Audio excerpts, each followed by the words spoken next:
Hello and welcome to today's Esoteric Collective reading. I hope you all are having a beautiful day.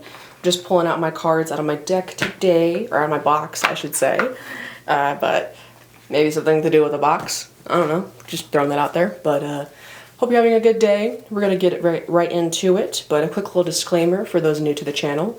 I have a kitty cat, and while right now he's currently napping on the heat pad, if he so chooses to get up and mess around with cat toys, I recently got him new cat toys, and they're quite loud, so you may or may not hear like a bell or a little scratchy crinkling noise in the background. I'll let you know if that's happening on my side of the screen, but just a heads up, just so you know. But other than that, we're going to go ahead and get right into it. I'm getting this might be a love reading, but we'll see. But if you're interested in any of the deck or decks that I'm using, you can check out the description. What does the collective need to hear today? I'm posting this on a Saturday, so maybe you're watching this on a Saturday. And as I say that, a couple of cards flipped out. Oh, so first one, Devil. Then we've got King of Wands, sideways. But as I was flipping, two kind of came out vertically, so we're going to pop those out together and see what those are.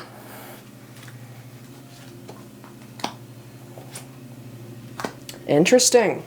Okay, let's discuss while I move the camera a little bit so you can see better. Also, I should note that they're doing currently like lawn work outside, so if you hear a little motor going on, that's on my side of the screen, not on yours. No need to worry about that.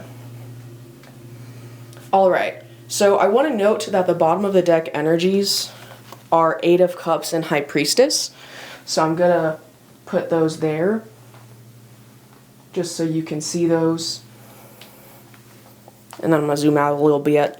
Just a little bit. There we go. Okay. So, I'm getting this vibe that you may be feeling there's a love connection on the way, but you're not exactly sure who. Maybe you're concerned that it's going to be like a repeating of the past from when you had to deal with not exactly the best kind of people. There's something to do with the idea of obsession, which I've been looking... Okay, so this is interesting. So the Devil card in particular being the first card to come out, I'm going to kind of pop that one out a little bit. That one's interesting, because recently I've been kind of like going into the different ways the Devil card can be interpreted in tarot. The main common way you may hear about it is the idea of obsession, addictions, so trigger warning, heads up, we're going to be talking about that very quickly. But the idea that if you're addicted to something, that you're obsessed with it, right? Which can be your phone, could be coffee, could be many other things, right? But with this one in particular, and the King of Wands coming out with it, specifically sideways, almost like it's connecting the two, the Eight of Cups and the High Priestess, it's giving me this vibe that when it comes to a love connection, because that's what I was feeling when I first started this reading. Also, I stepped on a cat toy with a bell on it, so that's me, just a heads up. There's this idea of... what does it mean to you to have somebody be obsessed with you in a healthy way?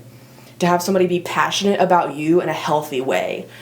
This idea of the King of Wands being sideways, it's like unclear if it's a healthy passion or an unhealthy passion, right? It's like that idea of like, this is not necessarily, this could also apply to, this is not reading as a love reading to you, this could be more of a career and creativity. That idea that when you're passionate about something and you want to make something happen, like let's say a painting project, right? Because I'm a painter, so I tend to relate towards that. You want to put all this passion, energy into the project, you want to work on it, you want to get it done, but not necessarily rush it, but you want to put progress on it, right? And that's a great passion to have, as long as you're also managing to balance, okay, you need rest, you need time to eat, you need time to do other things in life, like maybe you have other projects, like, or maybe you take care of an animal like I do, you know? That idea that even if you're passionate about this painting project, you're still able to balance taking care of yourself and taking care of the other priorities around you, you know, that you may have. That example could apply to this, where it's like, when you have a passionate relationship with somebody, whether it be romantic, platonic, or maybe even familial, that connection of love, is it healthy or not? I'm getting more of a romantic vibe with this, to be honest, so I'm going to kind of stick with that metaphor. But if it's applying for a friendship, I feel like this could also apply for a friendship, that idea of like, the person's really into the friendship, this person's really into the romantic relationship, and It's funny, my camera really wants to zoom in on this moon. Interesting. Yeah, it's giving the vibe of like, if somebody is romantically interested in you to a point where it's like they're really into you, like all of the eggs in the basket into you, right? That vibe of, is this healthy or not? Is this person still being able to take care of themselves? Is this person neglecting anything that they have priorities? Like, for example, are they skipping work to go hang out with you more often than actually going to work? That would be a case of, oh, well, this is fucking up your life because you're not going to the job you need to go to, so this is unhealthy, right? That's kind of a drastic example, but that idea, though, is I think the topic of what is a healthy passion in a romantic relationship is definitely something that's been weighing on your mind, especially with that Eight of Cups and the High Priestess, this idea of, like, you want a passionate relationship, as probably most people do, but you want a passionate relationship that is healthy, that keeps in mind that, yes, there are emotions here, especially with that King of Cups on the left here. There are emotions here, there is love here, but also there's balance. And I feel like you might be a little bit stressed, mentally specifically, talking about, like, talking almost to yourself in a way, of like, how do I have a passionate relationship with somebody that's not detrimental to their health or to their lives?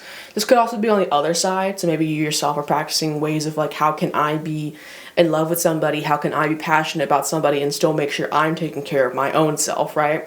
Put yourself where you think you belong.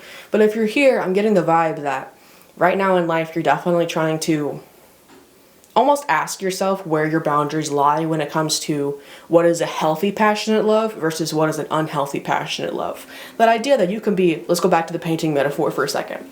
You can be obsessed with this painting project that you have and also still take care of yourself. Similarly to how you can also be obsessed with this painting project and not take care of yourself because you're too invested in the project, right? There's this balance that I think is something that you want. Like the Eight of Cups, specifically with the High Priestess, because you remember we cut the deck and those are what came out. Especially with the lawn work going on outside, it's giving the vibe that this is something that's been heavily weighing on your mind, probably causing you a little bit of a headache, honestly. Especially with that Five of Swords of like, I really want to make sure that I know what are healthy boundaries when it comes to obsession. And I think you might be stressing yourself out a little bit when it comes to making sure you're good. I'm gonna cut this part of the deck to get your advice. Interesting. Very interesting. Okay, so we have Eight of Wands. So 8-8 could be a significant. 8-5-8, which 8 in the numerology is about abundance. It's about like cup overfloweth, seeing your progress come into you, right? Eight of Wands is one of my favorite cards in the deck. I'm not gonna lie. Like in any deck, I love Eight of Wands. But this idea of, my advice to you is go at your own pace. You may be experiencing a beginning of a relationship, and that maybe that's why you're considering these things of like, are we healthy? Is this dynamic healthy for me and for this person as well? Go at your own pace.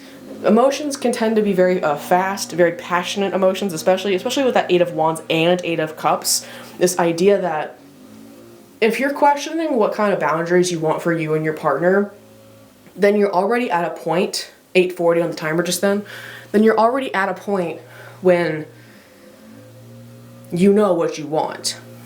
I feel like you may have been not in a healthy relationship in the past, or maybe just had issues with obsession of people in the past, whether it be people being obsessed with you or vice versa, in an unhealthy way for the person, right? And you want it to be different this time. And I think that that's valid. I also would say that I think you've learned from the past, though.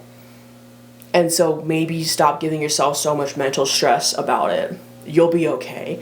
Especially with that High Priestess being right next to that Five of Swords, and yet when we asked for advice, it's Eight of Wands. It's go time.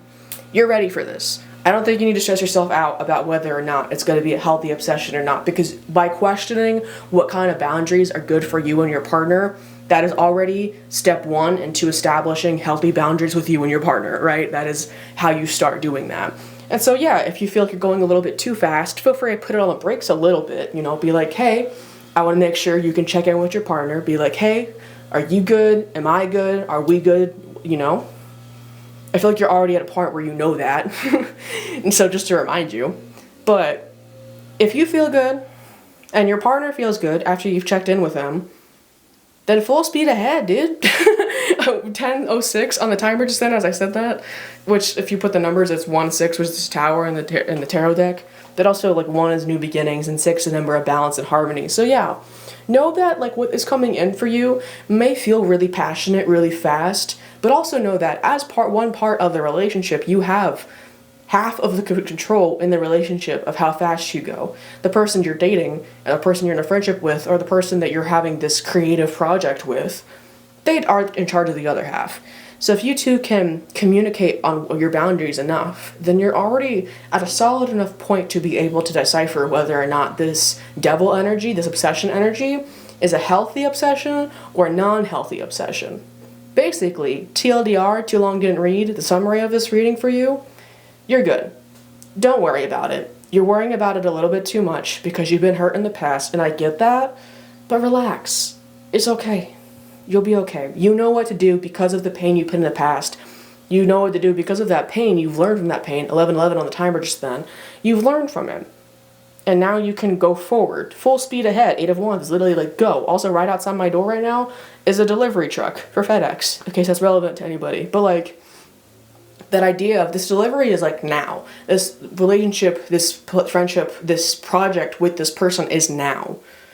You know how to handle it, though. You don't need to stress yourself out with that 5 of Swords energy thinking that you don't, because you do. You just haven't experienced the healthy obsession before. That's what I'm getting. But let me know if this resonates. This has been a very interesting reading. Like, I felt, like, really in this one, just, like, really in the energy. I'm almost also getting hot, too, which I know channelers sometimes talk about when they do, like, a reading, they start to get warm. So I'm like, damn, all right. This is a good reading. I enjoyed that. But if you're still here, please check out my link tree, my YouTube description, and YouTube bio to help donate money to Palestine, Sudan, Congo, Yemen, and Haiti, as well as many more. The whole point of that link tree is to help put money to where money can help people live better lives. So if you're interested in helping somebody out today, check that out. Also, if you're an immigrant, particularly in the USA, I hope you have a beautiful day today, a very peaceful, serene day, and I hope you get the chance to have an honest conversation with somebody today. Whether it's one that you've been anticipating, almost a little bit scared about with the 5 of Swords, or maybe just a really nice, easy, honest conversation, I hope you get that today. But regardless of your immigration status, please stay safe, have a wonderful, happy day, and I'll catch you guys next time. Peace.